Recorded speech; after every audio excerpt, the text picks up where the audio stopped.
Tessalonicenses, capítulo de número 2, vamos ler aqui, eu lerei, os irmãos acompanharão em suas Bíblias, versículo 10, 11 e 12.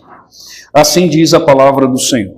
Vós e Deus sois testemunhas do modo porque piedosa, justa e irrepreensivelmente procedemos em relação a vós outros que credes. E sabeis ainda de que maneira, como Pai a seus filhos, a cada um de vós, exortamos, consolamos e admoestamos para viverdes por modo digno de Deus, que vos chama para o seu reino e glória. Vamos orar mais uma vez ao nosso Deus. Maravilhoso Deus, nós agradecemos pela tua palavra que aqui foi lida. Ela por si só é suficiente para tratar o nosso coração através do mover do teu Santo Espírito.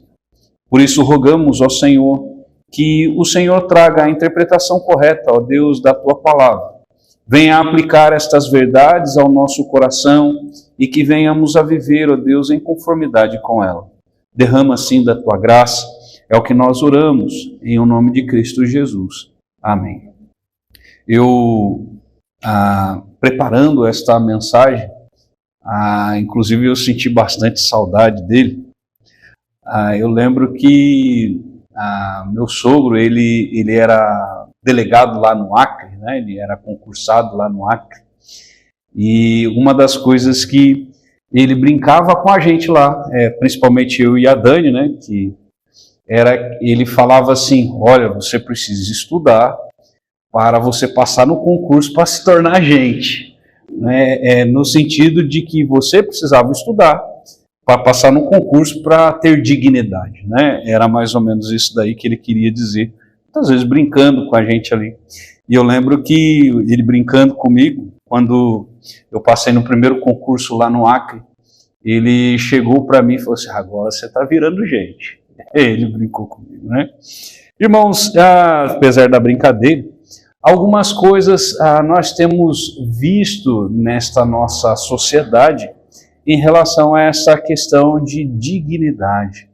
Nós passamos, por exemplo, por um momento difícil, por exemplo, com relação à pandemia, em que várias pessoas, por exemplo, que contraíram e chegaram a falecer, inclusive durante a pandemia, pessoas que eram enterradas sem um velório. Muitos não tiveram condições nem mesmo da família se despedir deles. E uma das coisas que mais se falou aí era, poxa, numa situação tão difícil dessa, a pessoa precisava pelo menos ter dignidade no seu enterro, no sentido da própria família, poder ali se despedir daquela pessoa. Irmãos, o texto aqui que nós lemos aqui, né, que eu li, 1 Tessalonicenses, capítulo de número 2, versículo de número 10 a 12, Paulo ele vai tratar sobre esta questão da dignidade. Vemos aqui o final do versículo de número 12, ele vai falar para viverdes por modo digno de Deus. E, inclusive, este acaba sendo o tema da mensagem de hoje, viver por modo digno de Deus. E quando nós vemos aqui o contexto, lembremos que Paulo, ele quando estava falando ali aqueles irmãos de Tessalônica, Paulo ele estava expondo a forma com que ele estava agindo no meio daqueles irmãos. Ele inclusive chama Deus para ser testemunha dele em vários aspectos, até mesmo aqui neste versículo de número 10, aqui ele vai falar, né, que tanto os irmãos de Tessalônica quanto Deus era testemunha dele a respeito do procedimento. Ele, por exemplo, estava falando aqui no decorrer que ele não estava buscando a glória de homens, ele não estava buscando o favor dos homens ao pregar o evangelho. Ele, inclusive, versículo de número 5, vai falar que ele não usou de linguagem de bajulação, ele não estava ali com segundas intenções.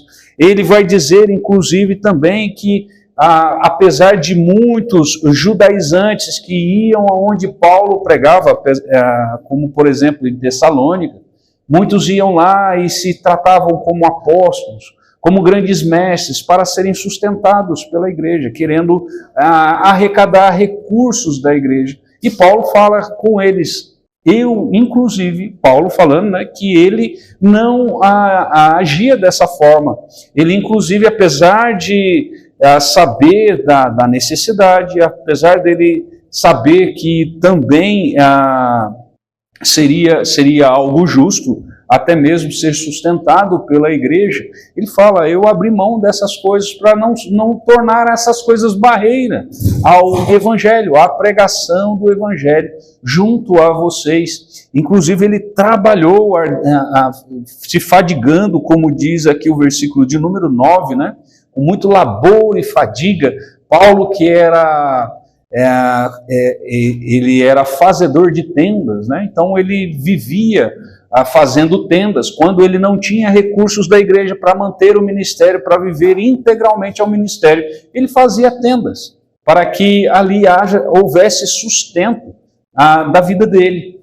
Então Paulo ele está aqui mostrando para aqueles irmãos, recordando àqueles irmãos o procedimento dele, que o único interesse que Paulo de fato tinha para com aqueles irmãos era para com a vida espiritual deles. Ele não tinha desejo de tirar qualquer coisa daqueles irmãos. Ele não tinha qualquer desejo de enriquecer a respeito daqueles irmãos. Não queria nem, inclusive, a questão que lutar para buscar o amor daqueles irmãos, mas que o amor dos irmãos por ele fosse natural, fosse pelo fato dele ser um servo genuíno de Cristo e não simplesmente angariar as coisas buscando a sua própria glória. E aqui então, a partir do versículo de número 10, ele vai falar a respeito, dando aqui, irmãos, alguns aspectos sobre essa vida digna. Aqui, quando nós falamos a respeito do próprio tema, viver por modo digno de Deus, talvez nós perguntemos, o que é viver de modo digno? O que seria viver de modo digno? Paulo, de certa forma, ele já começa a explicar através das atitudes dele, como que é viver de modo digno. Versículo de número 10, ele já vai dar essa deixa a respeito do que é viver de modo digno. Ele fala, vós, ali os de Tessalônica, né? E Deus sois testemunhas, do modo porque piedosa, justa e irrepreensivelmente procedemos em relação a vós outros. Irmãos, aqui Paulo ele já está dando a deixa o que é viver de modo digno. Viver de modo digno é viver de forma piedosa, é viver de forma justa, é viver de forma irrepreensível. Mas viver, irmãos, desta forma aqui não é de acordo com os critérios dos homens. Não é meramente os homens achar que está vivendo de forma piedosa, está vivendo de forma justa e está vivendo de forma irrepreensível. Quando Paulo chama Deus para ser testemunha dele, ele está falando, eu estou fazendo isso para Deus e Deus está vendo essas coisas. Deus, ele é o grande foco desta forma de vida. Desta forma que ele estava se portando diante daqueles irmãos. Irmãos, uma coisa é fato, Paulo não viveu de forma justa, piedosa e irrepreensível somente diante dos irmãos de Tessalônica. Esse daqui era o modo de vida dele.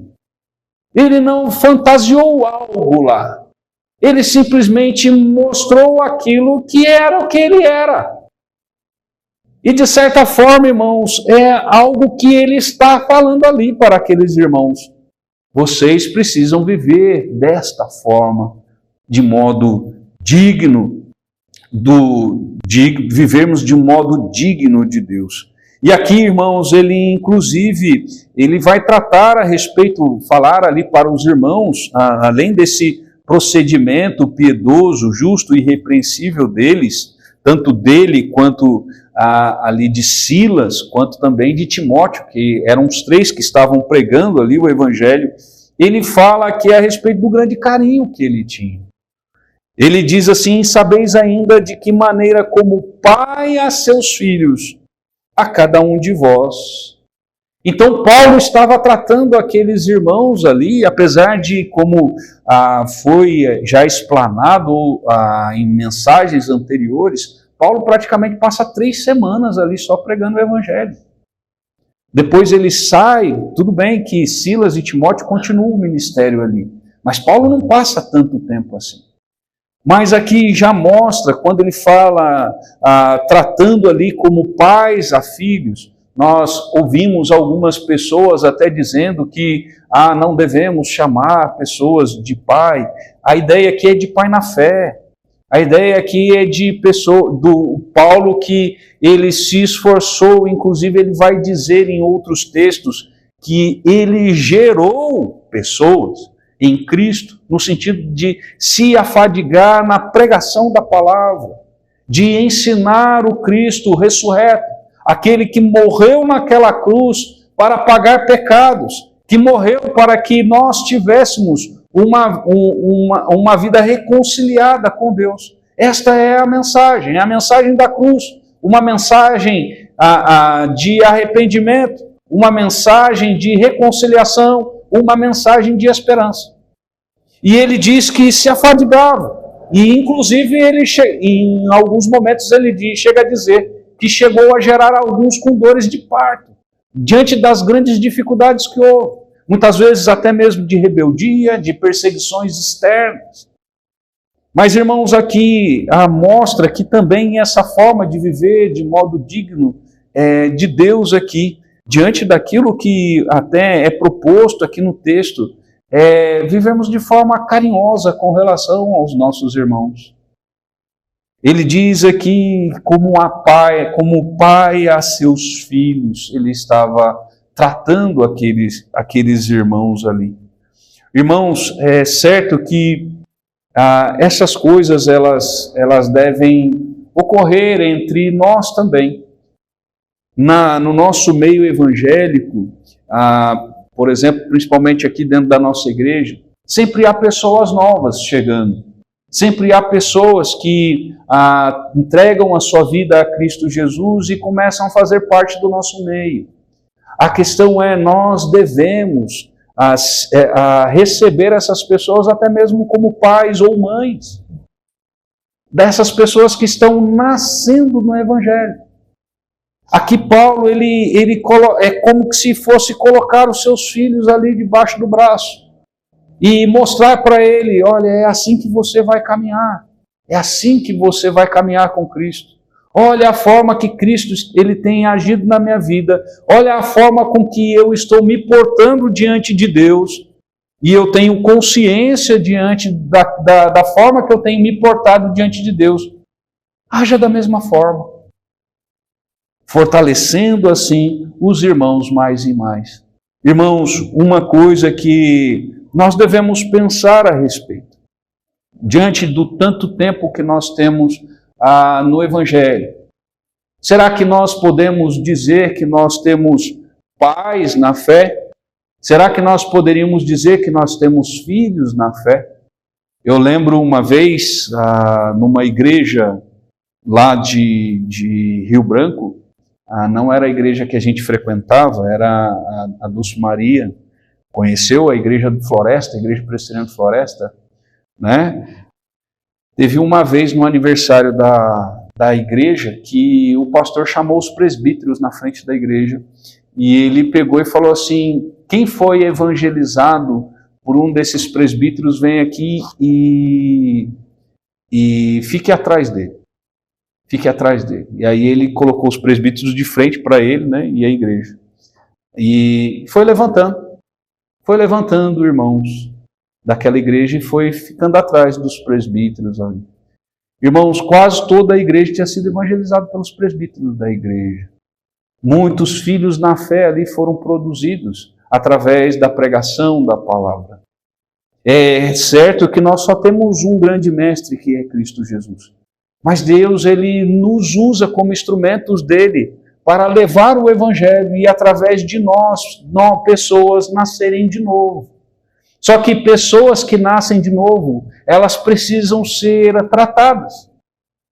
Eu sei que muitas irmãs aqui já tiveram filhos, né? Quase todas as irmãs aqui, né? Com algumas poucas exceções aqui, já tiveram filhos e o tratamento que é necessário. para um recém-nascido. O cuidado que um recém-nascido ele precisa, para que ele não venha realmente a morrer até. Ele é totalmente dependente. Mas, irmãos, muitas vezes a gente acaba esquecendo que no meio evangélico também acaba sendo assim. As pessoas que são evangelizadas, elas precisam ser acompanhadas. E tem hora que nós pensamos assim, não, as pessoas precisam ser acompanhadas pelo pastor, porque o pastor ele vive exclusivamente para isso. Sim, o pastor ele precisa acompanhar todas as suas ovelhas. Mas também cada um de nós temos este compromisso com relação às pessoas que Deus coloca na nossa vida. Seja parentes nossos na nossa casa. Então, assim, como que nós temos olhado essas coisas? Como nós temos olhado? Essas pessoas, irmãos, eu digo que muitas vezes tem sido tratado de uma forma equivocada. Tem hora que as pessoas elas são tratadas como se fosse filho de tartaruga. Tartaruga, ela vai lá ela vai na praia, bota os ovos dela lá e vai embora. Vai embora. Depois começa a eclodir lá os ovos lá, a tartaruguinha nasce e cada uma se vira. Como diz, cada uma que se vire. Você tem ali milhares de tartaruguinhas ali que nascem. Apenas 2, 3 ali sobrevivem. De milhares.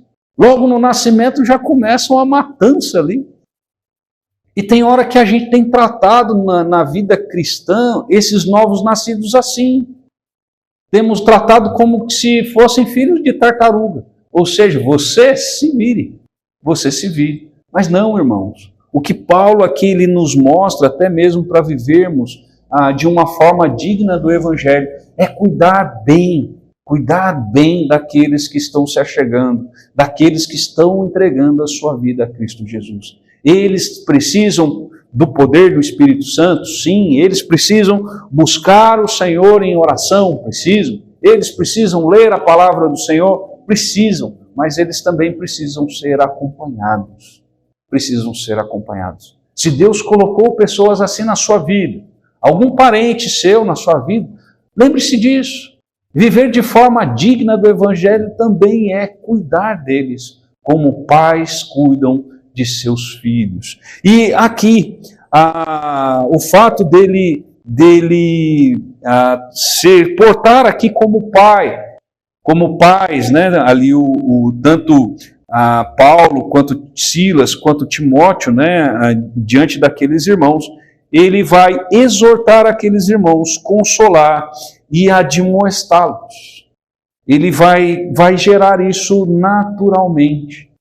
Irmãos, uma das coisas que acabam acontecendo com pessoas que são novas na fé é que praticamente todas as coisas elas são novas mesmo. Ele está descobrindo. Assim como a criança ela está descobrindo coisas.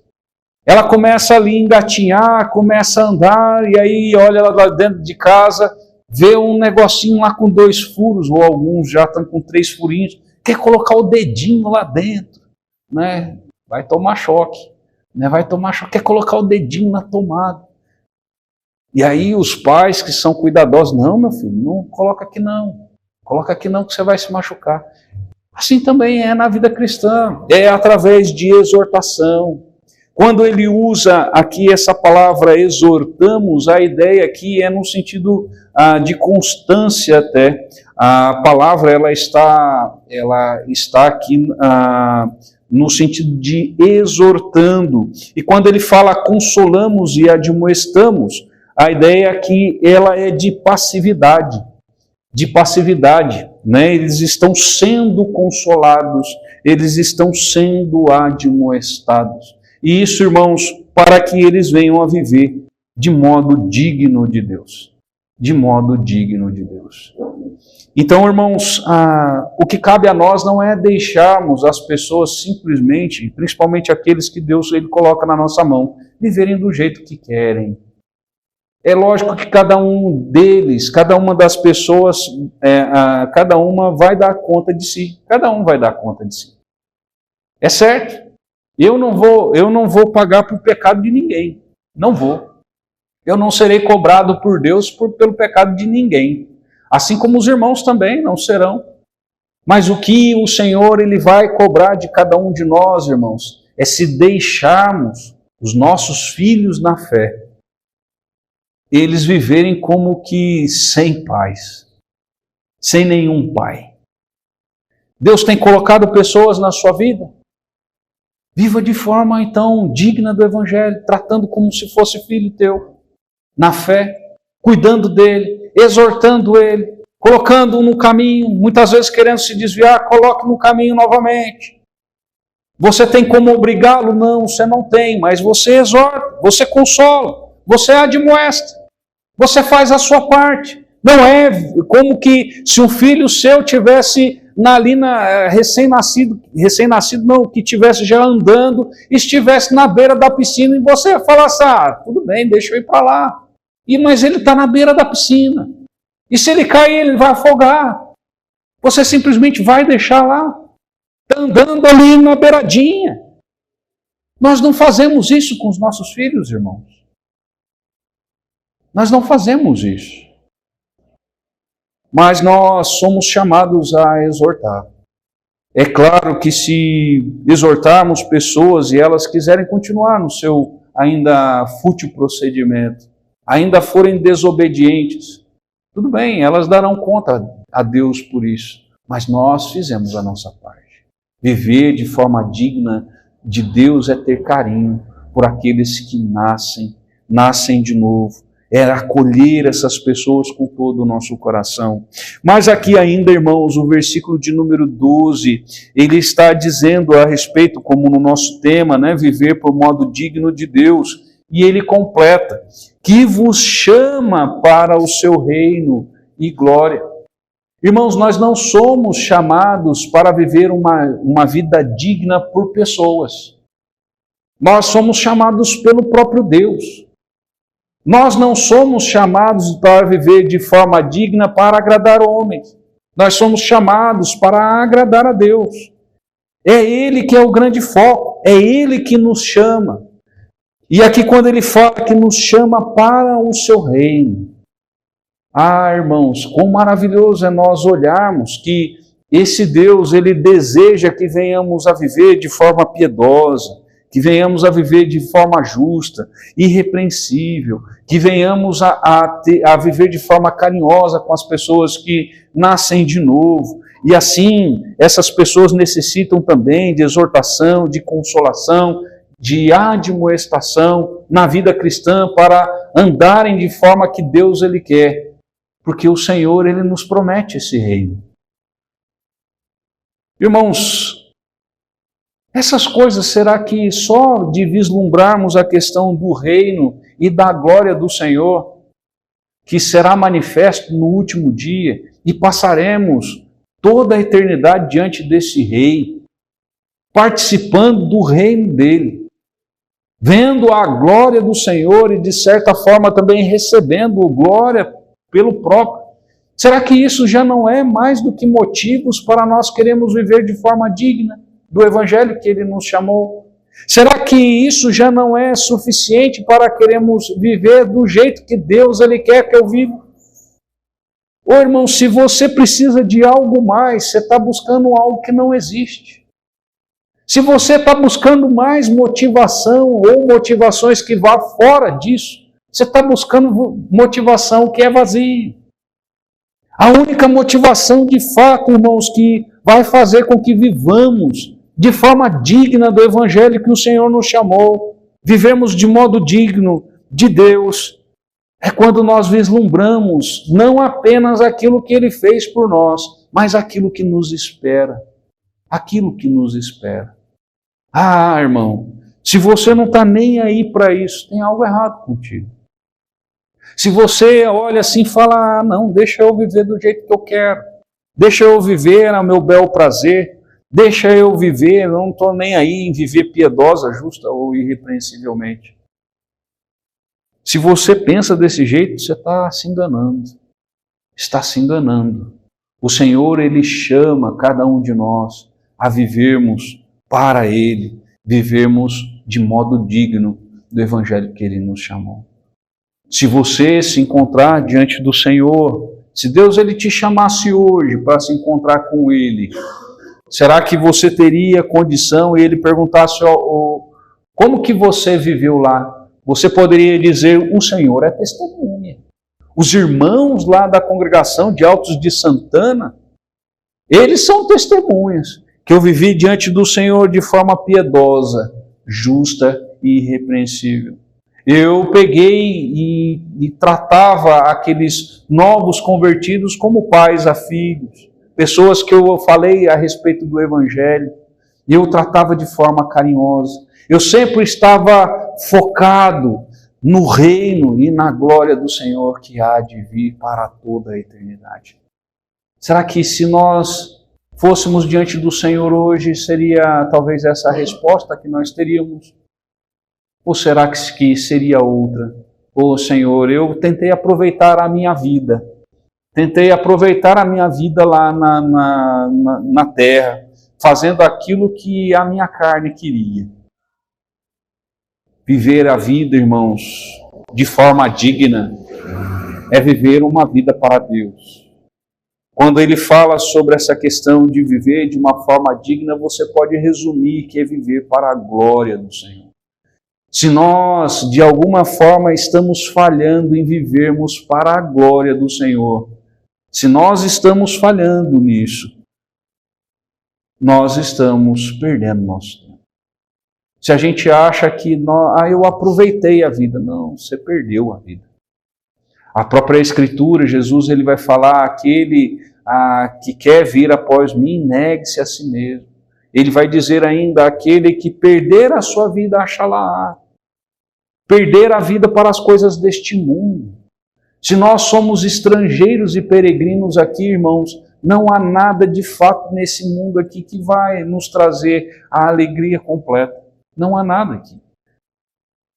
A única coisa que vai dar completude na nossa vida é somente através do Espírito Santo. É somente coisas espirituais. Aqueles que são carnais, as coisas da carne sustentam a carne. Agora, aqueles que são espirituais, a carne não sustenta. A carne jamais vai sustentar. Viver de modo digno, viver assim, para a glória do Senhor.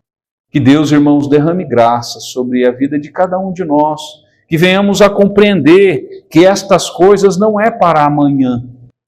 Se de fato eu não estou vivendo para a glória do Senhor, não estou vivendo de modo digno de Deus, que me chamou, a cada um dos irmãos. Se não estamos vivendo desta forma, é tempo de mudarmos as coisas. Não é tempo de relaxarmos ou dizer assim, depois eu faço isso. Você não sabe se você tem depois. Eu lembro que, como mesmo falei do meu sogro aqui, uma das coisas que meu sogro ele falava muito ele tocava muito bem violão, gostava de um Beatles, né? Como gostava de um Beatles meu sogro, cantava bem também. A gente falava, tem que cantar lá na igreja. Ele, depois eu vou. Ele, na verdade, nunca teve oportunidade, nunca conseguiu tocar na igreja. Nunca conseguiu, de fato, tocar lá na igreja. Ele até brincava que ia tocar na igreja ia tocar lá com o Alan, que ia tocar na bateria, ia tocar com o Lucas, que o Lucas ia tocar o violão, né, que é os netos dele, e ia tocar com o Kainan, que ia tocar o baixo. Aí o Kainan não gostava de jeito nenhum. Eu não vou tocar baixo não, vou tocar alto. Né, o Kainan, quando era do tamanho como diz, do feijãozinho, né? Era o tamanho do feijãozinho, brincava a respeito disso, mas ele não teve oportunidade. Depois eu vou, depois é tarde. Você tem a oportunidade hoje. Você tem a oportunidade hoje de reconciliar com o Senhor se for necessário. Se não está vivendo de modo digno, você pode viver a partir de hoje. A partir de hoje você pode viver de forma digna do Evangelho que o Senhor tem te chamado. Não deixe para amanhã aquilo que você pode fazer hoje. Faça um compromisso com o Senhor. Senhor, eu tenho falhado diante de Ti. Eu tenho falhado. mas agora eu não quero viver falhando. Eu não sei o quanto tempo eu voltei para ficar falhando. Eu quero viver agora. Se eu já perdi o tempo de não viver de modo piedoso, justo e irrepreensível, agora o Senhor me dá a oportunidade de, a partir de agora, fazer isso. Que Deus, irmãos, te convença. Que Deus ele venha tratar o seu coração, para que no dia que você for prestar contas diante dele, ele de fato venha falar para você, servo bom e fiel, entra no gozo do teu Senhor. Porque você de fato viveu de modo digno de Deus. Você de fato viveu para a glória do Senhor. Vamos